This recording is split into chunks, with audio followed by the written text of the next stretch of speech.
welcome back to the channel, and today we're going to be talking about the new updated 30th anniversary release of BRAM Stoker's Dracula. But before we do that, if you guys like 4K reviews, movie reviews, some tech and some game reviews along the way, then consider subscribing because we do all that here. This is the new 4K Steelbook release of BRAM Stoker's Dracula. This is the 30th anniversary, and I am comparing it to the 25th anniversary 4K Blu-ray was previously released. So Dracula was originally released on November 13th, 1992, directed by Francis Ford Coppola, with a runtime of 128 minutes, and man, do you feel that.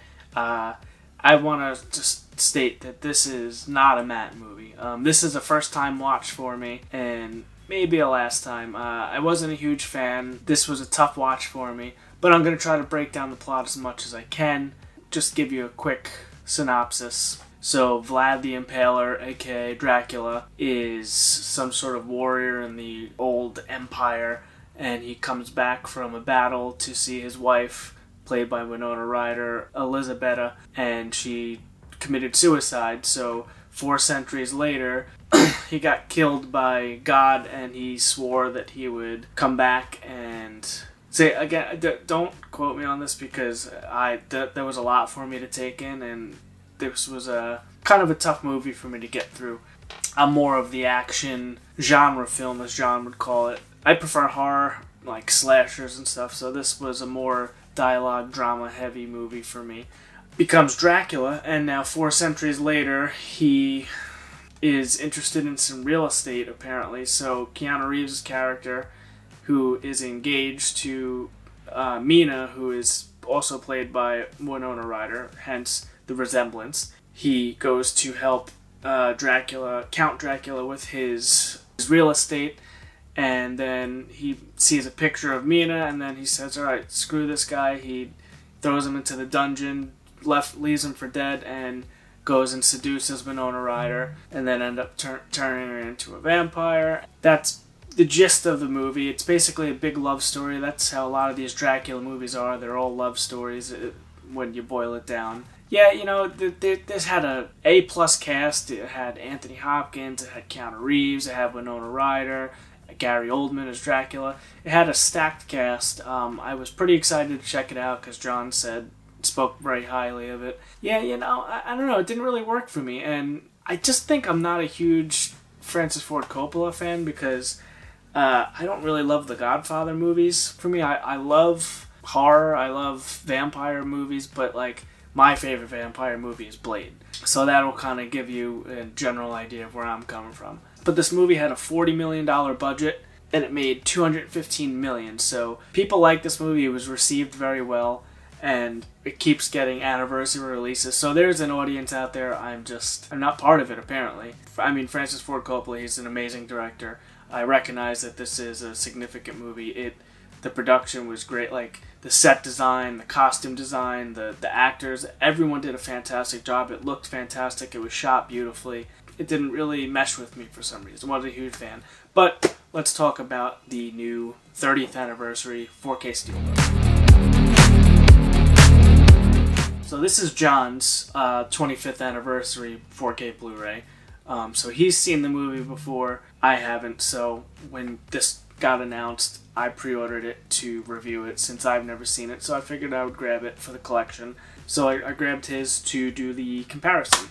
So the only difference is the new 4K Steelbook disc has Dolby Vision, where this had HDR. They both have a Dolby Atmos track, and they both have an included Blu-ray and 4K disc. So I watched the entire movie with Dolby Vision, and then I went back and watched a couple scenes with the HDR. So HDR, I believe, was much brighter, and I actually think I kind of preferred the picture on the HDR because I think the Dolby Vision made everything a little too dark. And just the way the skin tones looked and all the set.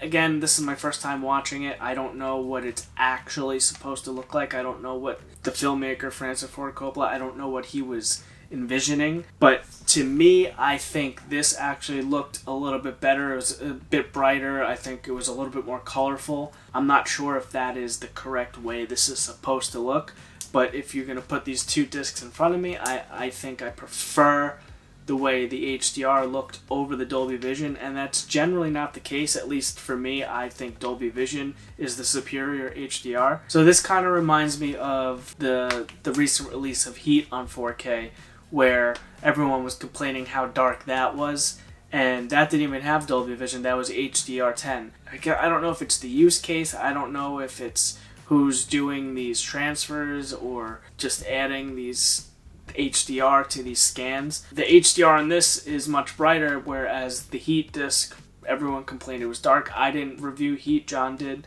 but he did again say it was too dark and it was too blue. But I think the HDR actually looked a little bit better than the Dolby Vision, and that's just my opinion. I want to state that I'm using a Panasonic UB820K Blu-ray 4K Blu-ray player with an LG CX 77-inch OLED TV. The equipment that I'm using, because again, you gotta take that into account when you're doing these reviews. I like to let people know what equipment we're using so they can compare notes. A TV and a player will make a difference, because if you're watching it on like an Xbox One or a PlayStation 5, those won't support Dolby Vision. Those will just play regular HDR, so it makes a difference. So at the end of the day, I do love the way the Steelbook looks. I love the design on this. It's the same design as this, basically. It's the original theatrical poster. But I remember always liking this. I just never got around to seeing it. I guess I wasn't missing anything because I didn't really enjoy this movie. I'll probably try it again in a couple years. Maybe my taste will change, because that does happen. So overall, the movie itself I didn't love. I think John might have hyped it up too much for me, especially with the stacked cast. And a lot of people complained about Keanu Reeves' his accent. I didn't think it was that bad. I've seen many strange things already. Bloody wolves chasing me through some blue inferno. I mean, I love Keanu Reeves. I love Speed. He's the one, He's Neo in The Matrix. So I'm a Keanu guy. Point Break, another great Keanu movie. I enjoy Keanu Reeves. I didn't think it was that bad. But the movie itself, honestly, Winona Ryder was probably my favorite part of this movie. I love Winona Ryder, and she was probably the highlight star, in my opinion, for this film. Wasn't a bad shot movie. I understand it's not a bad movie, it's just not a matte movie. So as far as the disc goes, if you guys already have this, and I think it's still on sale. I actually seen it in Best Buy today. I think it's like $16-17 versus the 20-something bucks for the 4K Steelbook. We'll put links to both of these on Amazon, because we just got a Amazon affiliates link. If you don't know how that works, if you click the link in our videos and you purchase this, we get a little bit of kickback from Amazon, and it costs you $0 extra. So that's one way to help us out. So overall, I like the Steelbook a lot. It didn't look bad. I just preferred the way the HDR looked. So if you had that, you want to save a couple bucks, you don't like Steelbooks, go with the older release. If you're a fan of the movie, I can't recommend it as an upgrade, as I think the previous 25th anniversary looked better, in my opinion. But again, this is my opinion, and I'm not 100% sure how the movie is supposed to look, because this is like one of those, it's shot a specific way. Not entirely sure which is the correct look, but for me, the HDR10 was the preferred look for me. So that's about it. So overall, I guess I would give this release, or I'll give it a 7 out of 10, because it's a super nice Steelbook. You get the included Blu-ray. The 4K disc still isn't bad. The Atmos track sounded great. It still looked good. Again, I just preferred the HDR look. I just wasn't a fan of the movie itself. But that's going to about wrap up my review. But it is Friday, so let's ask our digital code giveaway. So if you guys are unfamiliar, this is your first video. Every week we do a digital code giveaway. We will ask 2 questions in this video, and all you have to do to enter the giveaway is answer one or both of the questions, and then you come back Monday. John will spin the wheel with everyone's name on it, and then whoever it lands on you reach out to us and we give you a digital code of your choice. Well, not of your choice. You get to choose of the ones that we have available.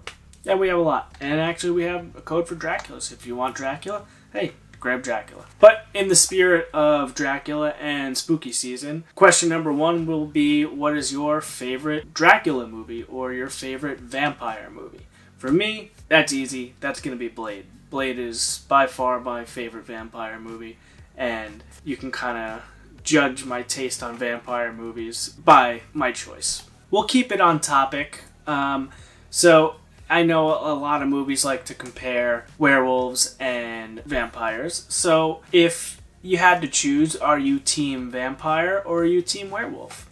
I think at the end of the day, I think I would choose probably team vampire, only because I really love the Underworld movies. Those are kind of underrated. I know those are kind of corny and a lot of people don't like them, but I love Kate Beckinsale and the Underworld movies. I think the vampires live pretty nice. I think they have a pretty cool life. And I wouldn't really want to be a werewolf. You have to buy a lot of clothes. You know, it sucks. So I think I'd be team vampire.